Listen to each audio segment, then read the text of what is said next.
بسم اللہ تعالی والصلاة والسلام علی رسول اللہ اما بعد۔ نبی رحمت صلی اللہ تعالی علیہ وسلم صحابہ کرام علیہم رضوان میں جلوہ فرما ہیں۔ صحیح بخاری کی یہ حدیث مبارکہ ہے۔ حضرت ابو شریح رضی اللہ تعالی عنہ اس کے راوی ہیں۔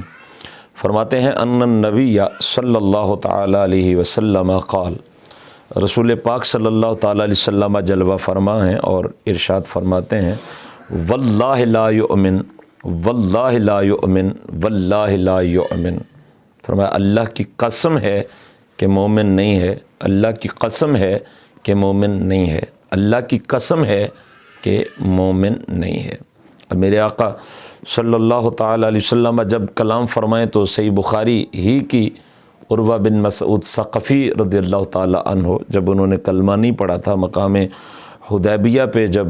سفیر بن کے حاضر ہوئے تھے تو جب واپس گئے تھے تو انہوں نے یہ کہا تھا کہ میں نے دیکھا ہے کہ جب وہ اپنا لعاب دہن اپنے دہن مبارکہ سے جدا کرتے ہیں تو وہ غلاموں کے ہاتھوں پہ آتا ہے۔ میں نے دیکھا ہے کہ انہوں نے وضو کیا، چہرہ اقدس کو چوم کر کے جو پانی زمین پہ گرتا تھا تو وہ زمین پہ نہیں گرتا تھا بلکہ صحابہ کے ہاتھوں پہ گرتا تھا، اور صحابہ کرام علیہم رضوان اس پانی کو اور لعاب دہن کو لے کر کے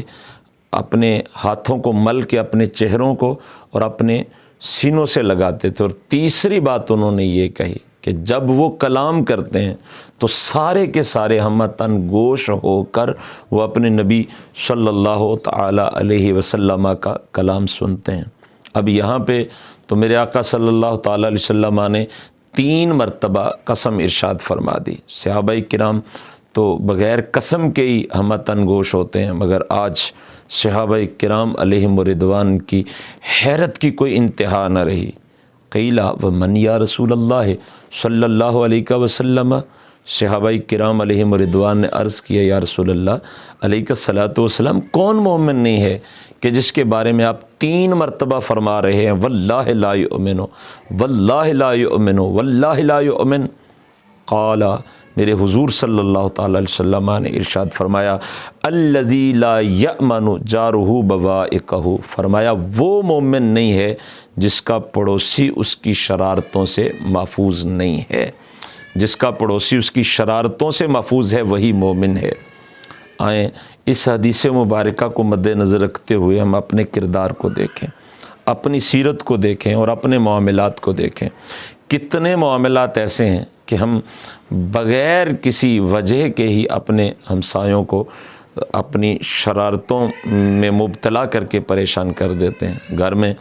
اونچی آواز سے ڈیک چل رہا ہے، گانے چل رہے ہیں، ہمسائے کے گھر میں کوئی سونا چاہ رہا ہے مگر آپ کی بلند آواز کی وجہ سے وہ سو نہیں پا رہا، اگرچہ آپ کے گھر میں نعتیں چل رہی ہیں، اور اگر اس کی وجہ سے آپ کا ہمسایہ تکلیف میں مبتلا ہے تو آپ ہرگز یہ خیال نہ کریں کہ آپ کے گھر میں جو نعتیں چل رہی ہیں اس کی وجہ سے مکین گنبد خضرا صلی اللہ تعالی علیہ وسلم کے قلب اطہر کو فرت ہو رہی ہے۔ ایسا نہیں ہے۔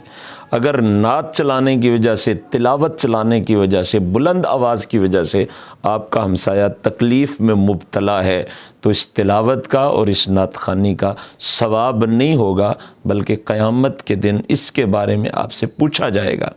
کہ ہمسائے میں کوئی بیمار پڑا ہوا تھا، وہ آواز سے تنگ تھے، انہوں نے آ کے منت سماجت بھی کی، کہا کہ خدا کے واسطے اپنی آواز کو تھوڑا سا کم کر دو، تو ہم نے یہ کہہ کے ان کو ٹال دیا کہ ہم کون سے گانے چلا رہے ہیں، ہم نے تو تلاوت لگائی ہوئی ہے، ہم نے تو نعت شریف لگائی ہوئی ہے، ہم نے تو خطاب لگایا ہوا ہے، ہم نے تو جو ہے وہ کسی عالم دین کا خطاب جو ہے وہ آن کیا ہوا ہے۔ لہٰذا یہ بات ذہن میں رہے کہ کسی بھی حوالے سے اگر آپ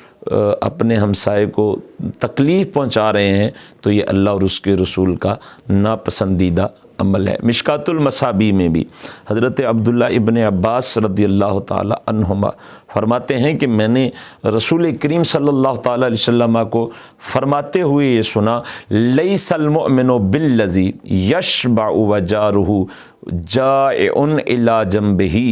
فرمایا کہ وہ مومن نہیں ہے، کامل الایمان وہ مومن نہیں ہے جو خود سیر ہو کر کھاتا ہو اور اس کے پہلو میں اس کا پڑوسی بھوکا سوتا ہو۔ فرمایا وہ کامل الایمان مومن نہیں ہے۔ اس قدر احتیاط کا حکم فرمایا گیا۔ حدیث مبارکہ کا مفہوم ہے، فرمایا کہ جب تم اپنے گھر میں گوشت پکاؤ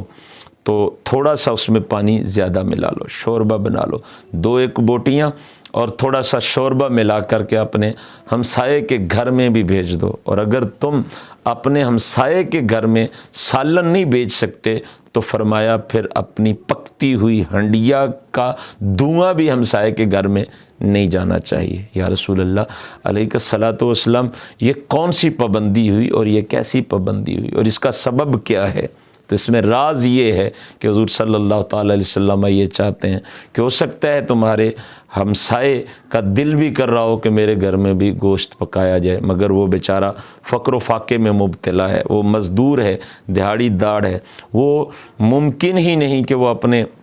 جو اس نے دن بھر کا کمایا ہوا ہے اس سے کچھ رقم بچا کر کے وہ اپنے بچوں کو گوشت بھی لا کر کے دے۔ جب تمہارے گھر میں گوشت پکایا جائے گا اور اس کا دھواں اس کے گھر میں جائے گا، وہ جب اس کی بو محسوس کریں گے تو انہیں اپنی بے بسی کا خیال آئے گا، بے کسی کا، اور اپنے غربت اور افلاس کا خیال آئے گا اور ان کا دل ٹوٹ جائے گا۔ اتنی خفیف سی تکلیف بھی ہمسائے کو پہنچے، میرے نبی صلی اللہ تعالیٰ علیہ وسلم کو یہ بھی گوارا نہیں ہے۔ ہمیں اپنے ساتھ ساتھ اپنے قرب و جوار میں رہنے والے، ہمیں اپنے عزیزوں، اپنے رشتہ داروں اور اپنے سے وابستہ لوگوں کے ان معاملات کا بھی خیال رکھنا چاہیے۔ یقیناً کامل الایمان مومن وہی ہے کہ جو اپنے ہمسایوں کا بھی اور اپنے رشتہ داروں کا بھی اور اپنے سے وابستہ دیگر حضور صلی اللہ تعالیٰ علیہ وسلم کے غلاموں کا بھی خیال رکھتا ہے۔ اللہ تعالیٰ ہمیں عمل کی سعادت عطا فرمائے، آمین ثم آمین، بجاہ النبی الامین صلی اللہ علیہ وسلم۔